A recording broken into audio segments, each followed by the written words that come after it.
ചാവാൻ നോക്കിയ ട്രെയിനും പറഞ്ഞില്ലല്ലോ. ഇത് യാവാ ഇത്? പടച്ചോനെ നരകം തരല്ലേ. വന്നപ്പോ ഒരു അമ്മച്ചിക്ക് വടയും ചായ മാഞ്ചു കൊടുത്തിട്ടാണ് വന്നത്. ഹലോ ബ്രോ, എന്താണ് ഉദ്ദേശം? അല്ല ബ്രോ, പാളം മൊത്തം കല്ല്. ട്രെയിൻ കയറിയാൽ മറിയില്ലേ, മാറ്റിയിടാൻ വേണ്ടി വന്നത്. ചാവാൻ വന്നതാണല്ലേ ബ്രോ? എങ്ങനെ മനസ്സിലായി ബ്രോ? മാരി ഊള വർത്താൻ ഈ ചാവാൻ പോണവരെ ലക്ഷണാണ്.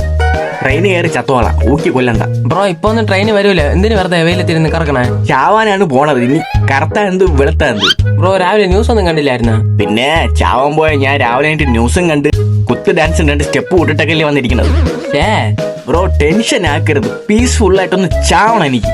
ബ്രോ ഇന്ന് ട്രെയിന് പണി മുടക്കും. എന്തിന്? ഡീസലിന് വില കൂട്ടിന്ന്. പുല്ല്, അപ്പൊ ഇന്ന് ചാവാൻ പറ്റൂലേ? ഇന്ന് എന്തായാലും നടക്കൂല, നാളെ നോക്ക്. അത് എനിക്ക് ഇന്നേ പറ്റുള്ളൂ ബ്രോ. നാളെ ആവുമ്പോ എന്റെ കാമൂരെ കല്യാണമാണ് ബ്രോ. ഇതിനാ ചാവാൻ വന്നേ? ബ്രോക്ക് എന്റെ വിഷമം പറഞ്ഞാൽ മനസ്സിലാവില്ല ബ്രോ. ബ്രോ ഇന്ന് ചാവാൻ പറ്റൂല. ഇവിടെ എവിടെയെങ്കിലും പൊട്ട കിണറോ വല്ല പൊട്ട കുളോ വല്ല ഉണ്ടാ? അതുകൊണ്ട് സതീശന്റെ കടയിൽ നല്ല കാന്താരി മുട്ടയും അവൽ മിൽഷേക്കും കിട്ടും. പോവാം. നല്ല എരിവുള്ള ചമ്മന്തിയാണ്, പിന്നെ നല്ല സ്പൈസി ആയിരിക്കും. എന്നാ വാ പോവാം. പോവാം. ബ്രോ എത്ര വർഷത്തെ ലവ്? 5 വർഷത്തെ ലവ് ആയിരുന്നു. 5 വർഷത്തെ ലവ്? 2 സൈഡാ? 2 സൈഡ് അല്ല, എന്റെ സൈഡ് മാത്രം. ബ്രോ ഇന്ന് പണി മുടക്കില്ല, പോയി ചാവും ബ്രോ. എന്റെ കുഴപ്പമില്ല, മുട്ടയിനുണ്ട്. വാ പോവാം. എത്ര മുട്ട കാണും ബ്രോ? 2 മുട്ട കാണും സതീശൻ എന്റെ.